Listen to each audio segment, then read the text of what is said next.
Bonjour, ce vidéo tutoriel porte sur la fiche numéro 11, le Canva 36 en fait du DHIS2 au Burundi et qui traite les demandes de sang. Donc on appelle ça ici la fiche de banque de sang. Et avant de commencer, on va regarder dans le DHIS2 comment se présente cette fiche. Donc ici, la fiche de la banque de sang, on choisit une période, on va voir qu'il y a seulement un tableau qui doit être rempli. Et bien que ça paraît plutôt simple, c'est en fait un tableau qui est assez complexe. On va le voir par après dans l'explorateur DHIS2. Donc pour un nombre de services qui sont supposés pouvoir demander des poches de sang, donc médecine interne, chirurgie, gynéco, pédiatrie, réanimation, urgence, bloc opératoire et ORL. On va chaque fois enregistrer un nombre de paramètres. Par exemple, ici, le nombre de demandes qui ont été réalisées, le nombre ou la quantité, donc le volume de sang qui a été demandé en total, le nombre de poches qui ont été demandées, la quantité qui a été non, ça c'est le nombre de poches reçues, parce que ça c'est les réponses. Donc ici on a les demandes, là on a les réponses. Le nombre de poches qui ont été données, la quantité qui a été donnée, le chiffre, enfin non, ici on a trois colonnes qui vont nous donner une évaluation des nombres de demandes qui ont été honorées totalement ou bien partiellement ou bien pas du tout. Ça veut dire si on a demandé par exemple 500 millilitres, on a reçu 500 millilitres, on va compter une fois une demande honorée totalement. Si on a reçu 500 mais on a reçu 400, on va avoir une réponse partielle. Si on a demandé 500 et on n'a rien reçu, ça va être une demande sans réponse. C'est comme ça que ça va être calculé. Alors, regardons un peu comment ça se présente dans l'explorateur DHIS2, dans OpenClinic. Donc, je vais ici dans Système Gestion, explorateur du DHIS2, et je vais chercher le dataset numéro 11. C'est celui-là, donc on va interroger celui-là. Et là, je vois que au niveau de l'attribut option value, donc c'est la valeur par défaut qui est utilisée, bien qu'on parle ici de service. Donc, il n'y a pas la notion service dans l'attribut option combo. Et je vois également qu'il y a 1, 2, 3, 4, 5 éléments de données qui ont été définis. Donc ici, contrairement à ce qu'on pourrait attendre, moi je m'attendais à ce qu'on ait par exemple un élément de données par ligne ici et des catégories option combo par colonne. Ça a été organisé différemment.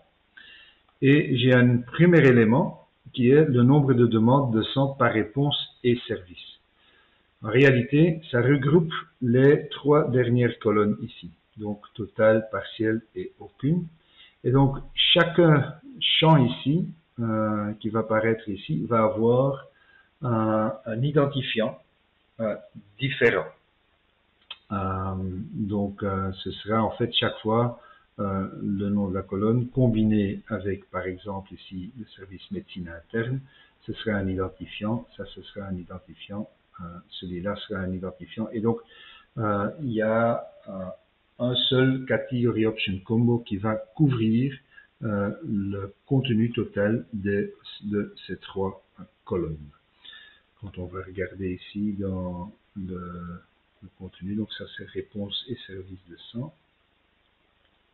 Quand je clique dessus, je vois effectivement que j'ai pour aucune réponse un UID pour chaque service.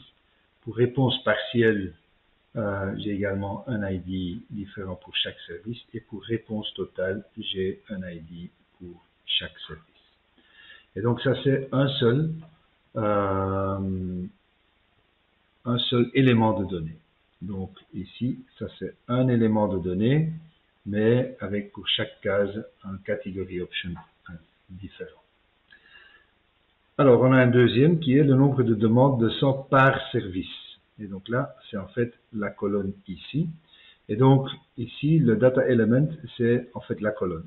Et pour chaque service, on va avoir un autre category option combo.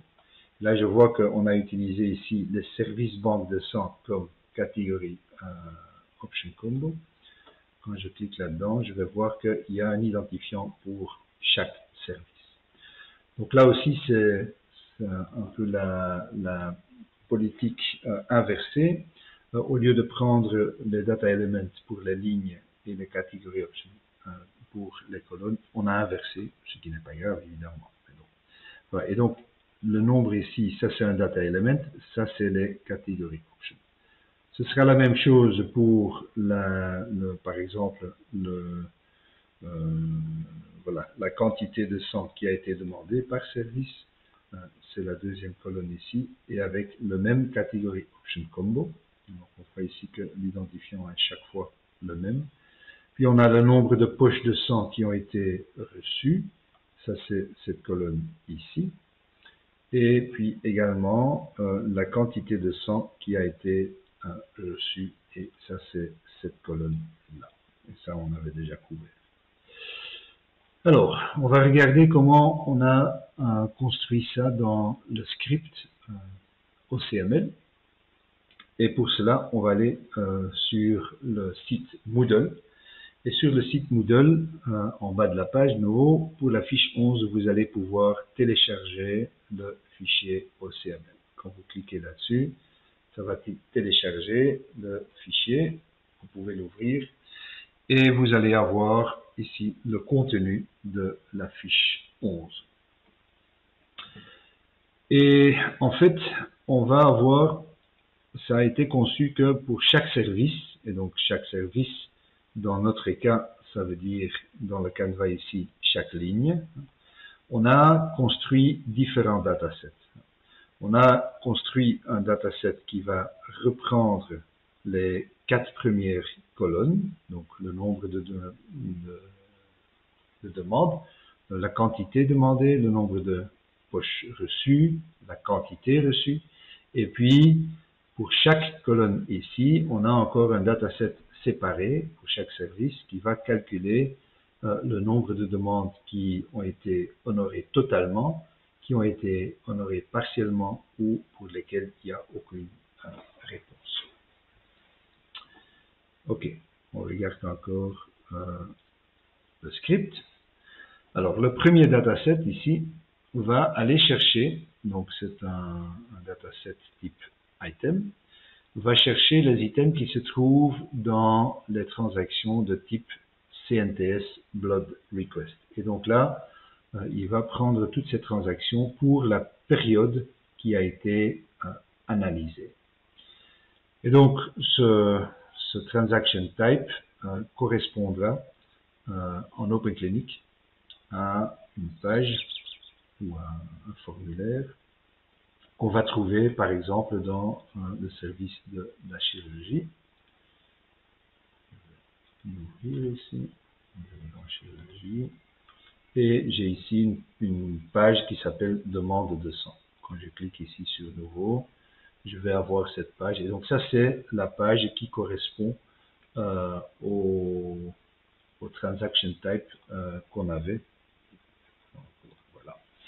Donc au transaction type CNTS Blood Request. Alors, dans cette page, on va ici pour ce dataset, on va seulement sélectionner pour ce premier dataset les transactions qui ont été enregistrées dans un service de médecine interne. Donc ici, quand on a un Attribute Option Combo de type département, ça veut dire que OpenClinic va aller chercher dans le service qui est lié au formulaire, donc à la demande de sang, et le service lié doit être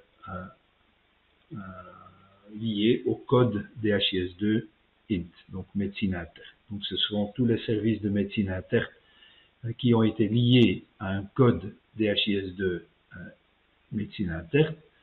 Ceux-là vont être sélectionnés. Et pour ce service-là, on va générer le UID, qui est en fait le UID par défaut, c'est toujours le même. Mais donc, ici, le Attribute Option Combo est principalement utilisé pour faire une sélection parmi les demandes de sang qu'on a retrouvées ici, pour qu'on retienne seulement les demandes de sang qui ont été associées aux médecines internes.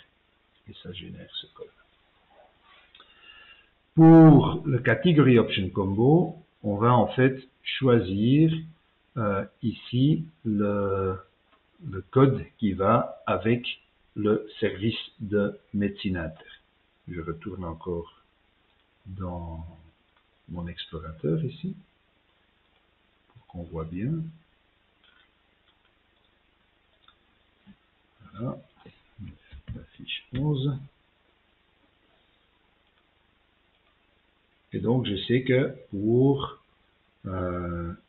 chaque élément ici des 4 premières colonnes, donc le nombre de demandes, le nombre de poches, les quantités demandées et reçues, j'ai chaque fois une référence vers un category option, un category combo qui contient les services de banque de sang. Donc là, on les voit.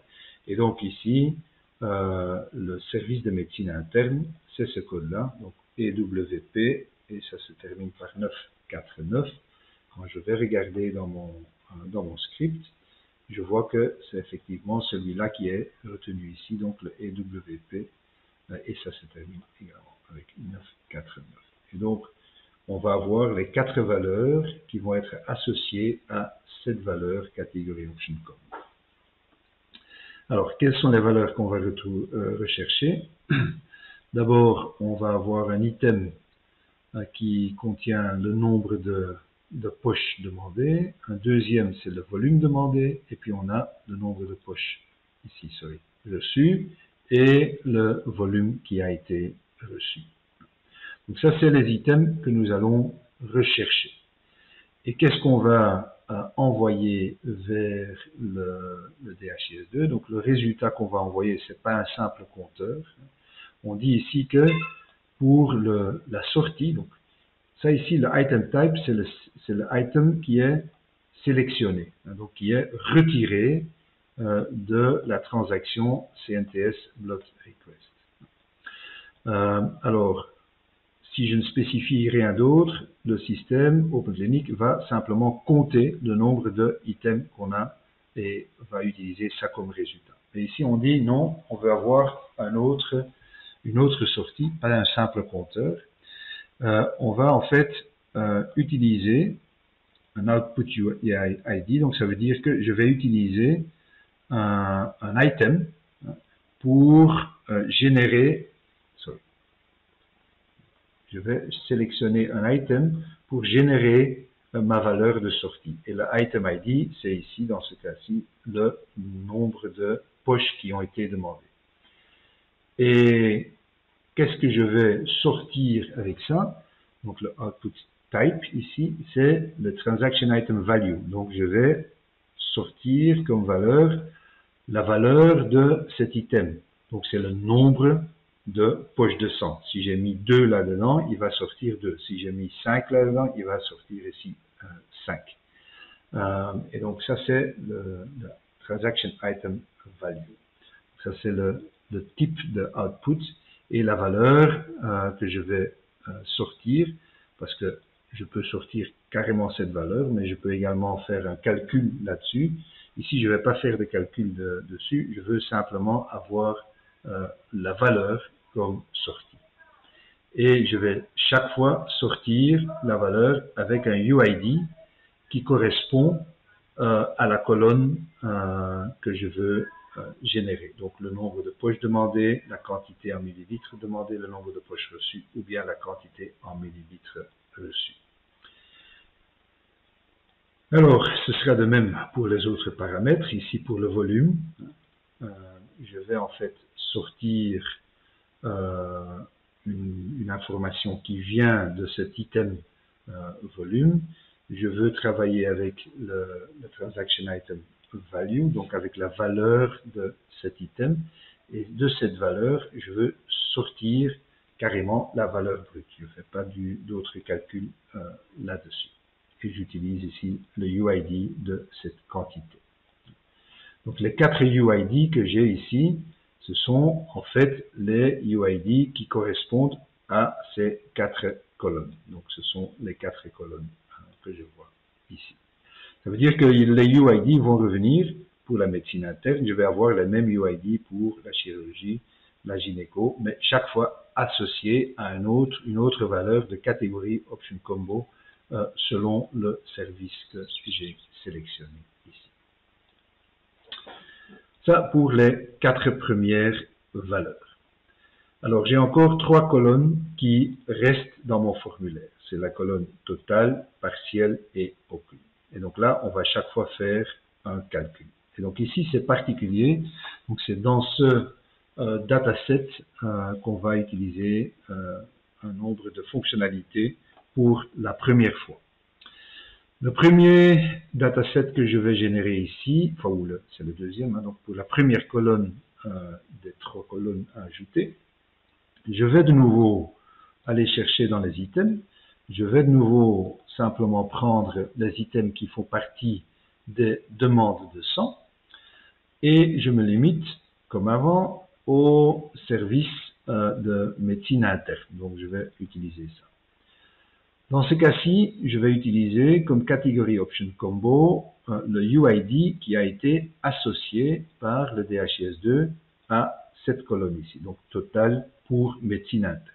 Et comme ça, c'est un seul catégorie option combo, ça veut dire que ces valeurs des catégories ici ne vont pas revenir chaque fois pour les différents services, ce sera chaque fois une autre valeur qui va être choisie.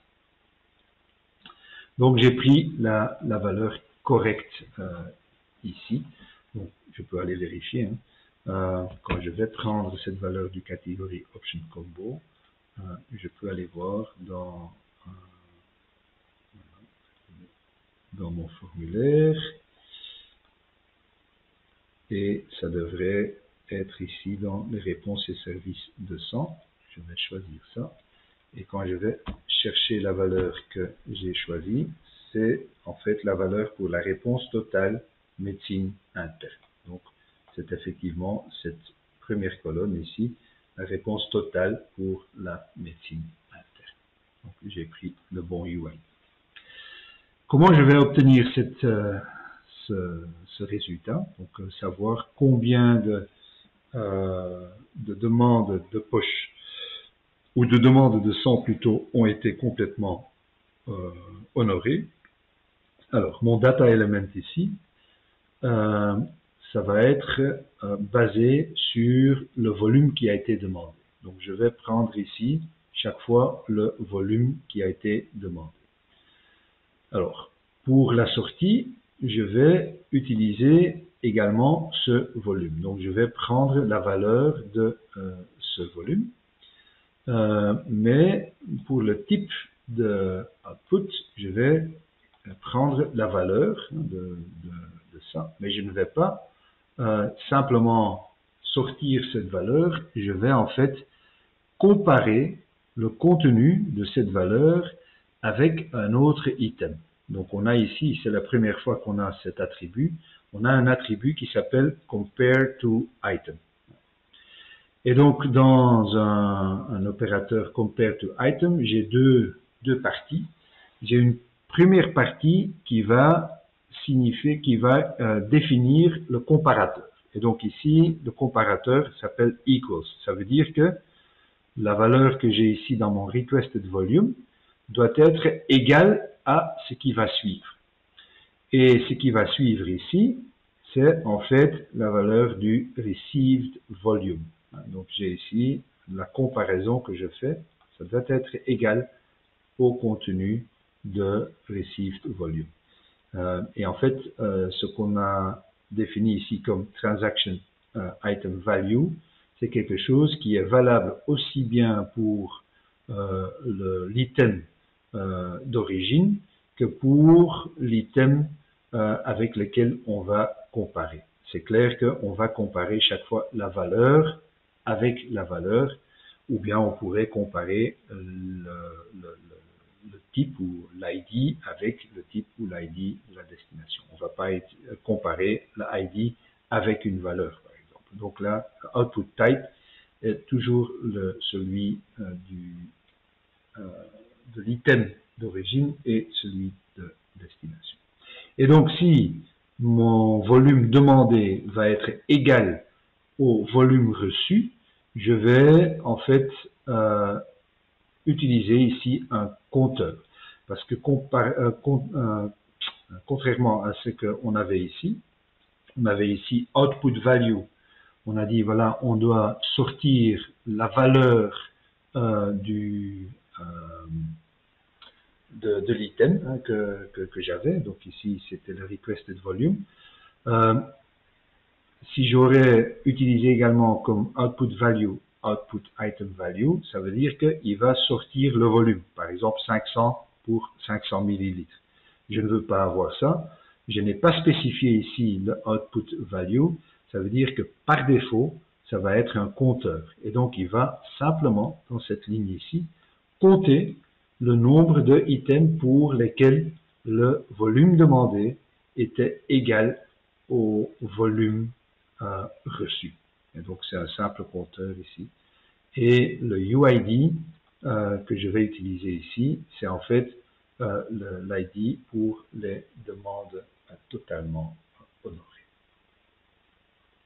Ça, c'est le UID du data element. Mais bon, là, le data element, ça va être toujours le même donc pour les différentes colonnes que je vais utiliser ici. Donc, pour les réponses partielles et pour les demandes non honorées, c'est chaque fois le même data element. Parce qu'en réalité, quand je regarde ici, tous ces champs ici ont en fait le même data element. C'est comme ça que ce canevas DHIS2 a été conçu. C'est ce que je peux voir également dans mon explorateur. Donc je vois ici, ça c'est le data element qui est associé à tous ces catégories option combo. D'accord, donc là on avait déjà analysé le dataset pour les demandes qui ont été totalement honorées. Donc là, on avait le volume demandé qui devait être égal au volume reçu. Un deuxième paramètre, c'est pour les demandes qui ont été partiellement honorées. Alors, ici, ça reste la même chose. On va sélectionner les demandes laboratoires, les demandes de sang qui ont été associées à un service, dans ce cas-ci de médecine interne. On va utiliser l'identifiant cette fois-ci, donc pour la catégorie option combo, l'identifiant qui va avec ce champ-là, donc pour les demandes honorées partiellement. Et on va en fait aller chercher de nouveau les volumes. Donc ici on a le volume demandé. On va effectivement utiliser pour notre comparaison ce volume demandé et on va utiliser la valeur de cet item. Ici on va comparer. Et le comparateur ici, c'est greater than not zero. Ça veut dire plus grand que, mais pas égal à 0. Donc ça veut dire que ici, le volume demandé, donc le requested volume, est plus grand que le volume reçu. mais le volume reçu ne peut pas être égal à 0. Donc c'est plus grand qu'une valeur qui n'est pas égale à 0. Donc ça c'est greater than not 0. Si le volume reçu est plus grand que 0, donc ça veut dire qu'on a reçu quelque chose au moins, mais le volume demandé est plus grand que ce volume reçu, ça veut dire que la demande a été partiellement honorée. Et de nouveau, on va avoir un simple compteur qui va générer cette valeur. De nouveau, pour le même UID, pour le même élément de données que celui qu'on avait ici avant. Et puis on a la dernière option, la dernière colonne, donc de nouveau médecine interne, les demandes de sang, mais cette fois-ci avec l'identifiant qui correspond à ce champ ici, donc non honoré. Et là, la comparaison va de nouveau être différente. Je prends de nouveau mon volume qui a été reçu. Non, ici, c'est un peu différent. Donc, mon item que j'utilise ici, c'est le volume qui a été reçu. Je n'utilise pas le volume demandé. Peu importe ce qui a été demandé, je vais effectivement calculer sur base du volume reçu et je vais utiliser la valeur de cet item. Et la valeur de cet item doit être égale à 0. Donc ça veut dire si je n'ai rien reçu, il s'agit d'une demande qui n'a pas été honorée. Donc quand je mets ici le output item value égale à 0, ça veut dire qu'il va comparer la valeur de cet item qui se trouve ici avec cette valeur. Si elle est égale à cette valeur, on va considérer que la demande n'a pas été honorée. Et ici c'est peu importe la quantité qui a été demandée, si j'ai rien reçu, ça veut dire que ça n'a pas été honoré. Et donc, avec ces datasets, donc j'ai en fait en total 2 datasets pour un service. Donc, le premier dataset va couvrir les 4 premières colonnes. Le deuxième, celle-là. Le troisième, celle-là. Et le quatrième, celle-là. Et donc là, je l'ai fait cette fois-ci pour la médecine interne. Et donc, pour chaque service ici, je vais recommencer la même logique. Donc j'ai ici pour la chirurgie les mêmes 4 premières colonnes et puis la 5e, la 6e et la 7e colonne pour la chirurgie et puis je passe au service suivant. Ok, on va regarder à quoi ça correspond, les différents éléments qu'on a ici. Donc le nombre de poches demandées, le volume demandé, le nombre de poches reçues et le volume reçu. Je vais dans mon dossier au but unique. Je vais ouvrir ici je vais dans mon service de chirurgie. Je vais ouvrir une demande de sang. Donc les paramètres qui vont être utilisés ici, c'est en fait le nombre de poches qui ont été demandées, donc le groupe sanguin, etc., ça ne joue pas de rôle. Si j'ai dit ici que j'ai demandé 2 poches, et j'ai demandé en total, voilà, 800 millilitres. Si j'ai reçu peut-être une poche, mais j'ai reçu 600, non, voilà, avec 400 millilitres, il y a quelque chose. Je vais sauvegarder ça parce qu'avec ça, en principe, j'ai déjà suffisamment d'informations. Alors, si je sauvegarde, pour que ça puisse sortir dans mon DHIS2, il faut que ma demande de sang soit associée à un service qui apparaît dans la liste des services qui sont répertoriés ici. Et donc, ce sera nécessaire que, bon, dans mon cas ici, j'ai un contact qui est associé au service de consultation.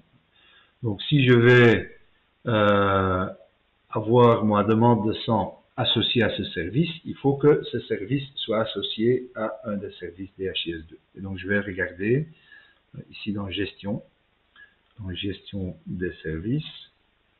Je vais quand même vérifier pour ce service-ci.